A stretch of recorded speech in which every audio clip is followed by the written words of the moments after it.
warahmatullahi wabarakatuh. Berjumpa lagi dalam kanal Analekta Linguistika. Hari ini kita akan belajar mengenai pemerolehan bahasa, teori pemerolehan bahasa bagian yang kedua. Ya, kita akan belajar mengenai pemerolehan bahasa. Yang pertama, kenapa ada namanya bahasa ibu, ya. Nah, kemudian pemerolehan bahasa dari fonologi, kemudian ada semantik, ada sintaksis, dan nanti ada konten video yang ketiga yaitu khusus membahas mengenai pragmatik, ya, mengenai itu. Oke, jadi agar video ini durasinya tidak panjang, ya, karena kalau durasinya panjang nanti kebanyakan di skip-skip, ya. Oke, gitu. Oke, kita akan coba sedikit mengulang mengenai hipotesis pemerolehan bahasa kemarin, ya. Jadi kemarin bisa dilihat ya, dicek di sini, ya. Kemarin kita sudah belajar mengenai sedikitnya empat teori, ya, atau pemikiran hipotesis dari teori behaviorisme atau hipotesis tabula rasa, ya. Kemudian oleh nativisme atau hipotesis nurani, ya. Kemudian ada kognitivisme, ada hipotesis kesemestaan kognitif, kemudian ada teori konstruktivisme interaksionisme, ya, oleh Vygotsky, ya, kemarin, ya. Oke, semoga kemarin videonya bermanfaat, jelas gitu, ya, bisa membantu pemahaman kalian, dan kita akan coba mulai membuka video ini dengan sebuah pertanyaan.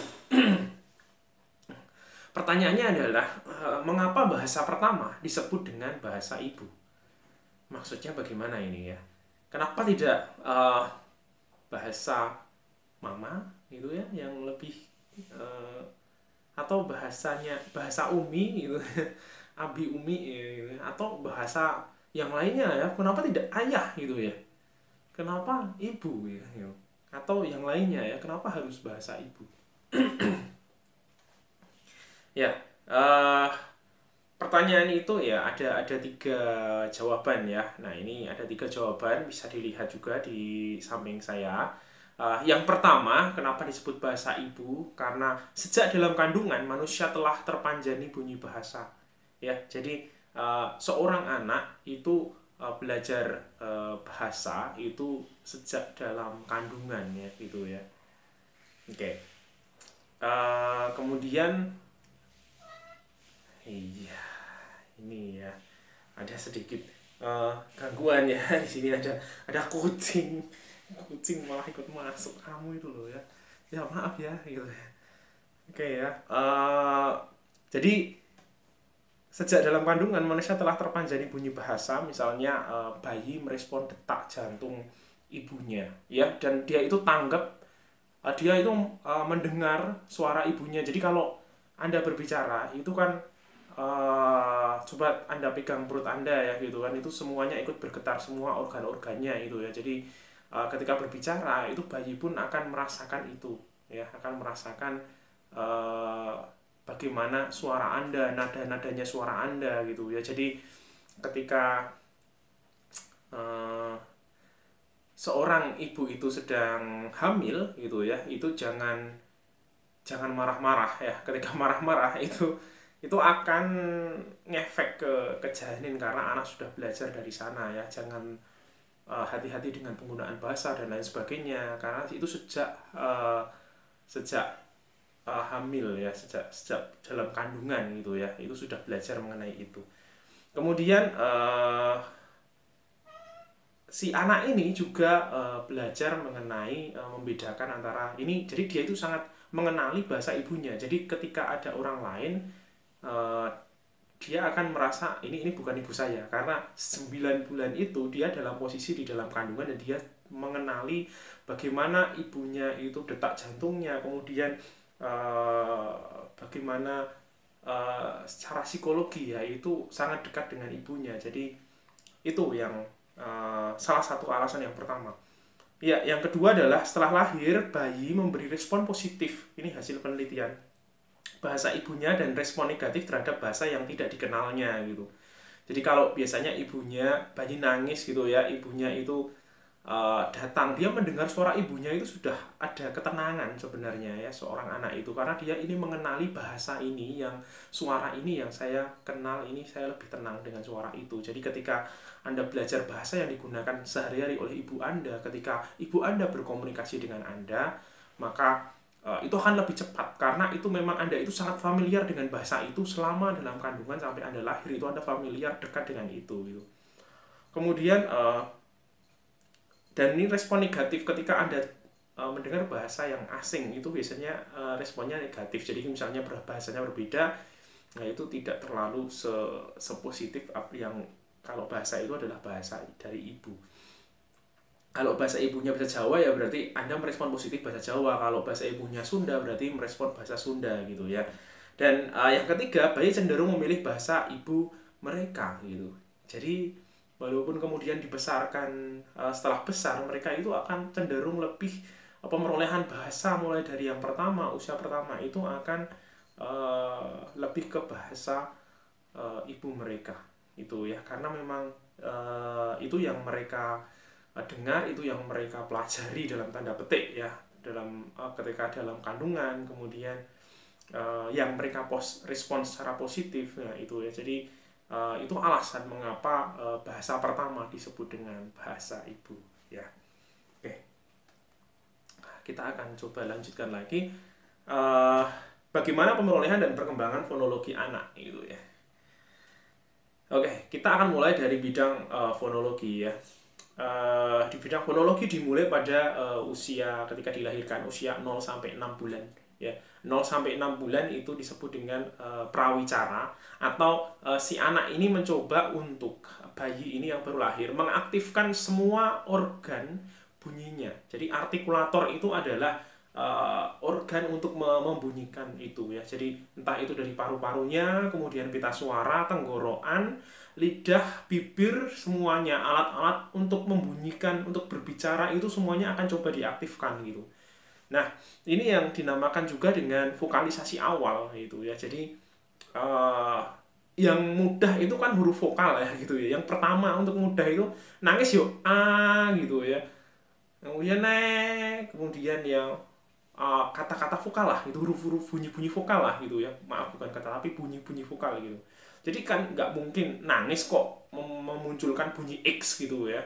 Nah, coba kalian coba nangis memunculkan bunyi X gitu ya, kan susah gitu untuk bayi ya. Makanya ini disebut vokalisasi awal, karena yang diperoleh pertama itu biasanya vokal dulu. Oke ya. Nah, di situ dengan cara menangis. Jadi menangis itu, bayi itu menangis itu adalah pelajaran untuk pemerolehan bahasa awal, tahap awal. Gitu ya. Jadi dia berusaha mengaktifkan organ bunyi yang di sini. Kemudian mendengkur, mendengung, menjerit, tertawa, gitu ya. Itu mengaktifkan semua organ gitu ya. Oke. Kemudian proses mengeluarkan bunyi ini kalau menurut Darjo Wijoyo itu namanya disebut juga dengan cooing ya, cooing, ocehan tanpa maksud atau vocalization non intentional. Jadi kadang-kadang bayi itu ngomong sesuatu tapi ya nggak ada maksudnya gitu. Jadi kadang-kadang memang nangis itu misalnya karena ngompol misalnya, atau dia itu nangis karena lapar atau pengen butuh ASI dan lain sebagainya. Tetapi kadang-kadang dia itu ocehan tanpa maksud itu muncul gitu. Jadi nggak pengen apa-apa, tapi dia pengen ini menggerakkan bunyi-bunyi itu untuk mencoba berbicara, karena di sekitarnya misalnya ramai gitu ya, dia pengen ikut-ikutan gitu. Nah ini ya, tanpa adanya produksi bunyi, tanpa adanya kontrol kognitif pusat. Jadi kalau kontrol kognitif pusat itu maksudnya ujaran yang kita berikan itu adalah kita pikirkan dulu, kita setting gitu. Tapi kalau tanpa maksud itu kan nggak usah dipikir, itu langsung saja. Jadi tidak dikendalikan oleh kognitif pusat, otak itu tidak mengendalikan, yang ngomong asal aja gitu ya. Itu yang itu dalam bukunya Steinberg. Pada usia 2 sampai 6 bulan ya, bayi mulai mengasah kemampuan membedakan bunyi. Dia mulai mengasah, dia membedakan itu, dia mendengar, kemudian dia mencoba untuk menirukan, membunyikan itu ya. Itu usia 2 sampai 6 bulan. Nah, usia 6 bulan usia 6 bulan ini bayi itu mulai mengoceh dengan fitur-fitur B1-nya ya. Fitur-fitur bahasa ibunya. Kalau tadi itu prawicara, baru mulai mengaktifkan mesin-mesin untuk berbicaranya. Ibaratnya kalau Anda naik motor atau naik mobil itu 0 sampai 6 bulan itu baru pemanasan dulu ya, menghangatkan semua mesinnya, menghidupkan mesin-mesinnya gitu. Itu pemanasan dulu gitu. Kemudian baru usia 6 bulan itu sebenarnya pemerolehan itu dia mulai memproduksi benar-benar bunyi itu usia 6 bulan ini berdasarkan penelitian. Dan kalau menurut Chomsky ya, menurut Chomsky menariknya adalah manusia itu punya innate kemampuan bahasa yang ada dalam LED (Language Acquisition Device) ya gitu ya. Nah, manusia ini ketika lahir dia itu bisa untuk berpotensi untuk belajar bahasa apa saja ketika lahir sebenarnya menurut Chomsky ya. Jadi ketika ibunya itu orang Rusia itu bisa, kemudian orang Perancis, Jerman dan lain sebagainya itu bisa semuanya. Ketika mau ini bergantung mau ditempatkan di mana ini ya. Nah, pada usia 6 bulan bayi ini mulai memproduksi setelah mendengar belajar selama 0 sampai 6 bulan. Selama prawicara itu dia benar-benar belajar gitu, memperoleh itu gitu. Tapi dia mampu untuk mendapatkan bahasa yang ada di mana saja gitu. Nah, usia 6 bulan ini ada namanya adalah proses babbling.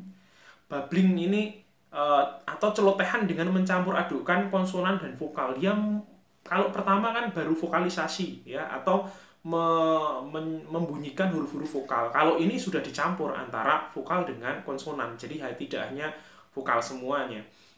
Misalnya ada silabel sukata yang diulang, ba ba ba ba misalnya. B kan konsonan, A kan vokal ya, ba ba ba, ma ma ma, pa pa pa. Dan biasanya mulai dari depan dulu. Nanti kita akan cek di teorinya ini ada ya. Jadi mulai dari yang bagian depan bila-bial dulu baru nanti ke belakang. Vokal tracknya nanti ada teorinya nanti di sini ya. Nah itu jadi dari beh itu yang awal dulu, yang lebih mudah untuk celotehkan itu. Usia 6 sampai 7 itu bayi normal itu akan mengheboh. Jadi maksudnya adalah semakin ramai dia itu ngomong, semakin ramai gitu. Sementara bayi tuli akan menurun dan monoton gitu.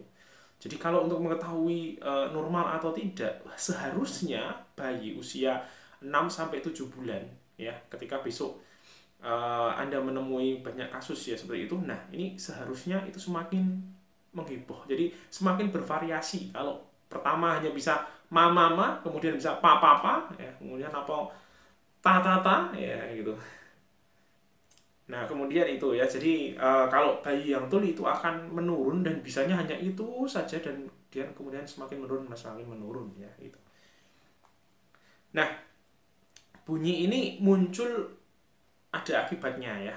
Ya, jadi ketika dia membunyikan itu akibat yang pertama adalah pengalaman anak di lingkungannya ya, di lingkungannya. Contohnya ada kucing di lingkungannya ya. Jadi itu akan membantu untuk ada kucing, ada anjing, ada hewan peliharaan dan sebagainya, itu akan membantu anak untuk memunculkan bunyi ya. Kemudian ada orang-orang di sekitarnya yang orang-orang itu biasanya rame, kemudian banyak omong, nah gitu juga itu akan membantu ya.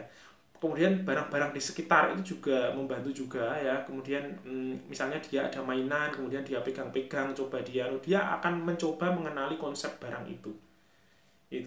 Kemudian pengalaman anak dalam hal perasaan itu juga akan membuat dia memunculkan bunyi-bunyi ya, entah itu emosi, adanya keinginan untuk memegang sesuatu misalnya, itu dia akan memunculkan untuk memproduksi bunyi-bunyian ya.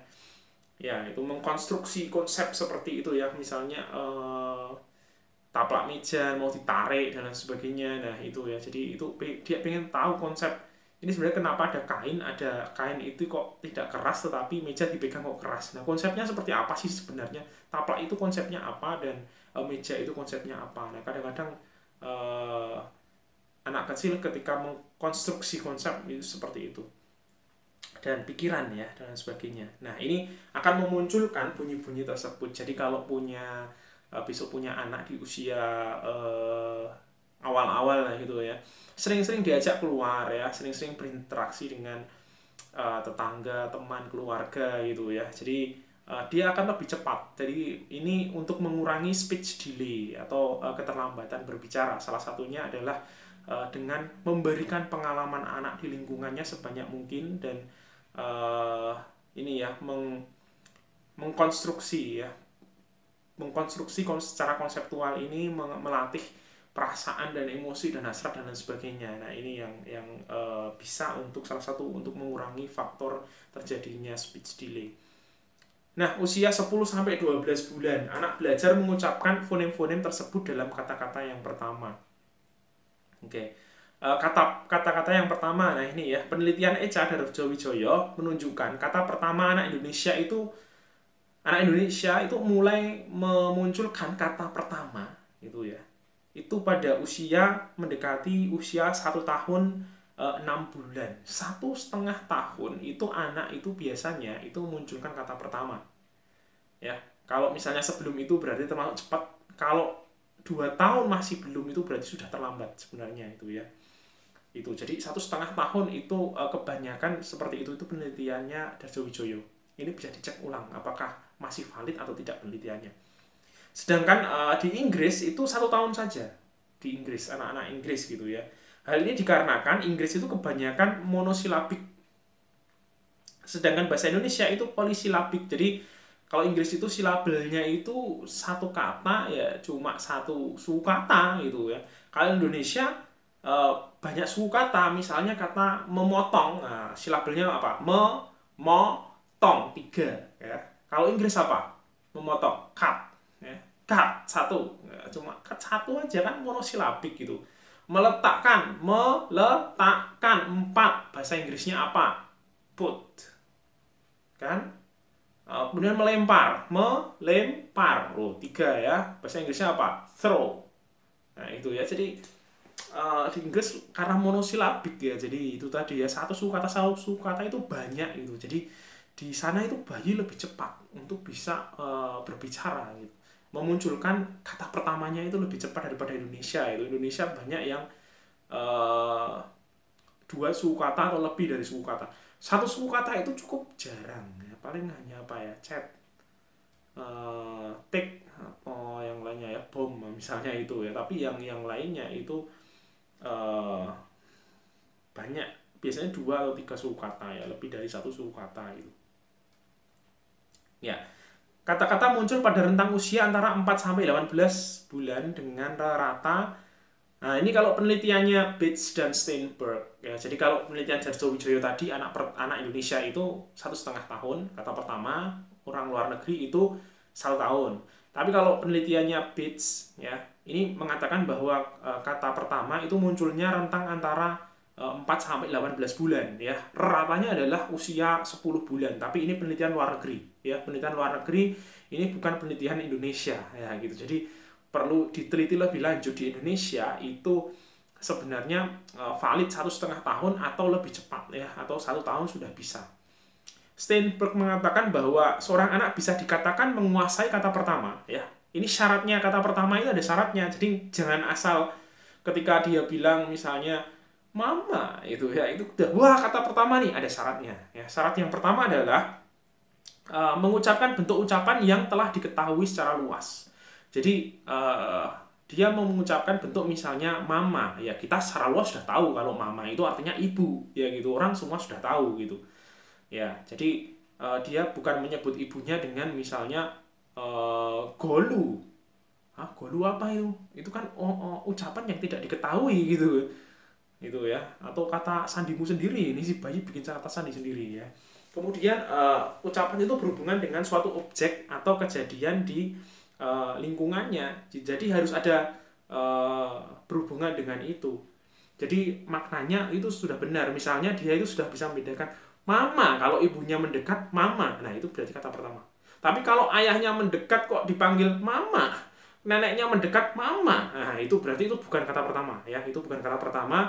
Jadi kata pertama itu dia harus bisa menggunakan kata itu, satu kata yang bisa dia gunakan. Misalnya dia melihat ini nasi, ini beneran nasi. Ketika melihat yang lain, ini nasi bukan, misalnya gitu ya, dia nggak menyebut itu nasi gitu. atau dia hanya diam ketika dia menyebutkan nasi hanya ketika ketemu dengan nasi. Nah, itu kata pertama. Ya, itu kata pertama. Jadi itu syaratnya. Jadi bukan kata pertama ketika dia bisa nasi, tetapi menyebut piring juga nasi, menyebut sendok juga nasi. Nah, itu belum kata pertama ya. Itu berarti dia baru bisa membunyikan, tetapi dia belum bisa mengkonsep kata itu sesuai dengan objek atau kejadian di lingkungannya. Itu syaratnya. Nah, menurut Owens, usia 3 tahun itu anak itu sudah bisa menguasai seluruh huruf vokal. Ini kalau di Indonesia, ini masih penelitiannya masih perlu diteliti lebih lanjut sebenarnya. Benar tidak usia 3 tahun itu anak Indonesia itu sudah menguasai seluruh huruf vokal atau tidak, atau sudah atau belum gitu ya. Kemudian 4 tahun itu memperoleh seluruh konsonan bahasanya ya. 4 tahun tuh semua konsonan sudah bisa, ini bisa dicek lagi. Kemudian usia 6 sampai 7 tahun anak-anak telah mengucapkan cluster. Ya, cluster. Cluster itu gugus konsonan dalam satu silabel ya. Misalnya struktur. Nah, kan ada STR. Nah ini adalah gugus konsonan ini. Struktur ya. Praktik PRA ya, PRA ini cluster juga. Jadi mulai bisa untuk mengucapkan yang susah-susah seperti itu ya. Praktik, struktur ya. Ayam kremes, nah itu ya. Geprek, nah, contohnya itu. Nah, ini usia 6 sampai 7 sudah bisa memperoleh cluster.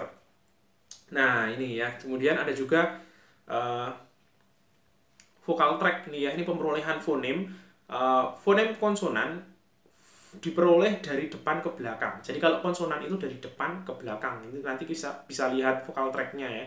Dari bilabial dulu, beh, kemudian di labiodental, teh, deh, beh, teh, deh, mulai ke belakang, beh, teh, deh, kemudian ke velar, alveolar, dan kemudian palatal, kemudian sampai ke glutal. Terakhir itu glutal paling belakang ini ya. Ya itu sedangkan ini ya memang kadang-kadang yang ada penelitian yang mengatakan frikatif dan liquid itu diperoleh belakangan. Nah ini bisa dicek lagi benar tidak anak Indonesia memperoleh liquid dan frikatif belakangan. Nah ini berbeda dengan fonem vokal, itu diperolehnya itu bukan dari depan ke belakang tapi dari belakang ke depan. A dulu. A itu kan letaknya di belakang sini ya. A kemudian O itu ya. Itu muncul sebelum dia itu bisa I dan A yang membuka mulutnya itu yang tanda-tanda V mah A tapi yang membuka mulut seperti pada kata kalau bahasa Inggrisnya itu cut. Nah itu ya jadi but. Nah itu ya jadi itu malah dari belakang ke depan kalau menurut Steinberg ya. Jadi Anda bisa meneliti ulang apakah benar atau tidak. Bagaimana pemerolehan dan perkembangan leksikon ya. Leksikon itu pemerolehan kata, pengayaan kata, padan makna pada mana leksikal ya ini pada anak ya. Ini dirujuk pada penelitiannya Musen ya, menunjukkan bahwa anak telah memahami. Jadi dia itu memahami 50 kata sebelum dia memproduksi 10 kata. Dan pada 2 tahun anak menambah 20 kata komprehensif setiap bulan dan memproduksi 9 diantaranya. Secara implisit kita mengetahui bahwa kalau seorang anak itu sudah bisa menyebutkan beberapa kata, berarti dalam otaknya itu sudah lebih banyak daripada itu. Dia bisa ngomong 20 kata, berarti dalam otaknya dia sudah memahami 60-80 kata. Dia bisa menyampaikan 50 kata, dalam otaknya dia berarti sudah memahami 100-120 kata, misalnya itu. Jadi seorang anak ini lebih banyak mendengar, melihat, mengamati, memahami, baru dia akan mengucapkan gitu. Itu ya, dan itu akan bertambah terus-menerus ya, kosakatanya bertambah sesuai dengan pengalaman yang ada di sekitarnya gitu ya. Jadi pengalaman apa di sekitarnya dia akan memperoleh kata-kata baru dari itu ya. Memasuki 2 tahun, ada juga yang 3 tahun, anak mulai menambahkan kata tugas pada ujarannya ya. Dia menambahkan konjungsi, sudah mulai pakai dan, kemudian sudah pakai ke, di, ada preposisinya itu ya, di, ke, dari, kemudian dan lain sebagainya ya, kata-kata tugas itu ya, itu sudah mulai ya 2 tahun, ada juga yang 3, bisa diteliti juga benar tidak ini kata tugas dimulai 2 atau 3 tahun. Perkembangan leksikon anak ya ini didukung oleh perkembangan sintaksis, adalah timbulnya kata tugas ya, seperti interjeksi, preposisi, konjungsi. Adapun verba, nomina, adjektiva ini diperoleh lebih awal. Jadi dia memperoleh kata-kata jenis itu kemudian baru dihubung-hubungkan dengan kata-kata tugas gitu. Melalui itu anak membangun kompetensi linguistiknya. Jadi menggabungkan kata-kata benda, adjektiva, membentuk menjadi kalimat, menambahkan kata tugas. Nah ini ya, dia membangun kompetensi dalam berbahasa. Ya. Bagaimana pemerolehan dan perkembangan sintaksis anak? Nah, sekarang kita ke sintaksis. Tadi sudah fonologi, semantik, sekarang ke sintaksis.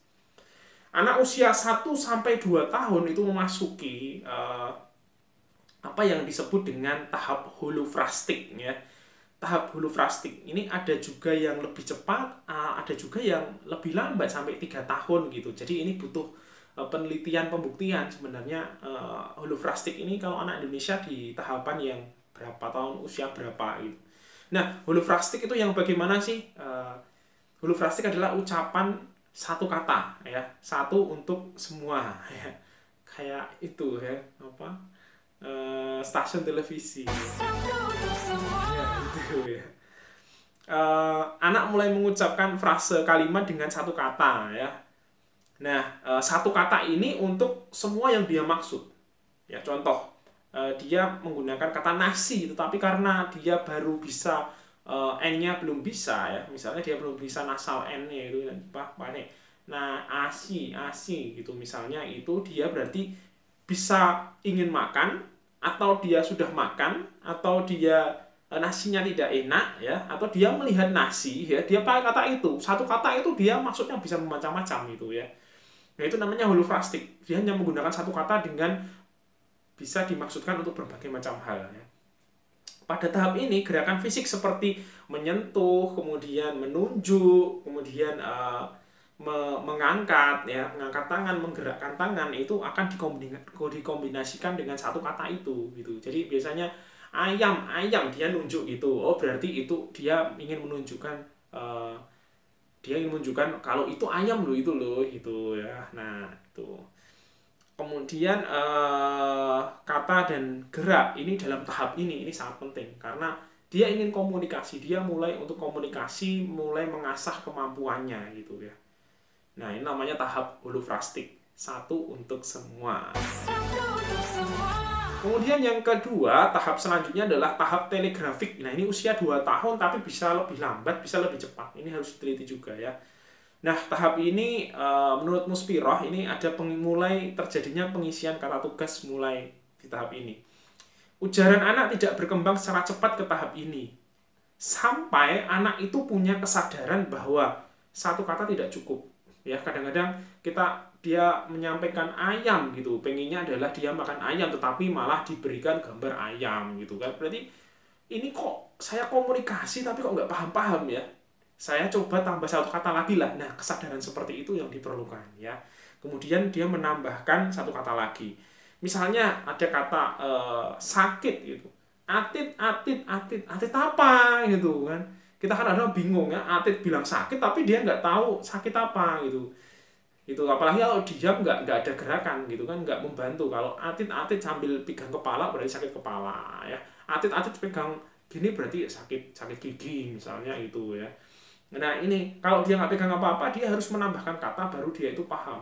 Atit peyut. Nah, misalnya seperti itu. Ya, sakit perut. Gitu misalnya. Dan dia dalam komunikasi dia menyadari ketika menambahkan lebih banyak kata maka akan lebih komunikatif. Pesan yang dia sampaikan lebih tertangkap dengan lebih cepat gitu ya. Oke, kita memasukin ke tahap berikutnya 4-5 tahun ya. 4-5 tahun anak ini mampu membuat kalimat dengan sedikitnya 5 kata dalam satu kalimat. Ini bisa diteliti benar tidak ya. Dalam satu kalimat bisa membuat 5 kata ya. Kemudian membuat pertanyaan dan menjawab pertanyaan itu sudah bisa usia 4 sampai 5 tahun. Ya, kemudian usia 5 tahun anak mampu menerapkan struktur tata bahasa dengan membuat kalimat yang lebih rumit. Bisa kalimat negatif ya, menggunakan tidak, belum, jangan, tak. Nah, gitu ya. Kemudian ada pertanyaan. Ada kalimat pasif, ini mulai usia 5 tahun, ini bisa diteliti juga kalimat pasif. Benar enggak 5 tahun anak sudah bisa menggunakan kalimat pasif. Nah, informasi negasi ini sebenarnya diperoleh mulai dari usia awal sekali ya, tapi coba nanti bisa diteliti juga benar atau tidak. Memberikan negasi tidak itu awal sekali ya. Kemudian tidak bisa, tidak bisa, itu usia 2 sampai 3 tahun. Dan negasi itu seorang anak bisa menggunakan negasi dengan sempurna itu menurut penelitian sih 3 sampai 6 tahun. Ini sangat bervariatif, rentangnya cukup jauh. Ini berarti penelitian ini belum benar-benar selesai ya, karena sangat bervariatif sekali ya, bisa diteliti lebih lanjut. Usia 6 tahun anak mampu membuat kalimat kompleks atau kalimat majemuk dengan 2 klausa ya. Saya mau ikut kalau dibelikan permen. Nah, itu kan 2 klausa. Klausa yang pertama adalah saya mau ikut, klausa yang kedua dibelikan permen. Nah, dia bisa membuat kalimat yang seperti itu di usia 6 tahun. Ya, ini bisa diteliti juga apakah lebih cepat ataukah lebih lambat gitu ya. Jadi penelitian nanti sebenarnya banyak sekali yang bisa diteliti dari banyak teori-teori ini ya. Mengenai suatu kata benar tidak sih menggunakan suatu kalimat kompleks usia 6 tahun. Dan ketika teori itu menyebutkan 6 tahun, kita harus meneliti anak yang lebih usianya lebih muda dan usianya lebih tua. Kenapa? Karena kita akan melihat kemungkinan probabilitas ya.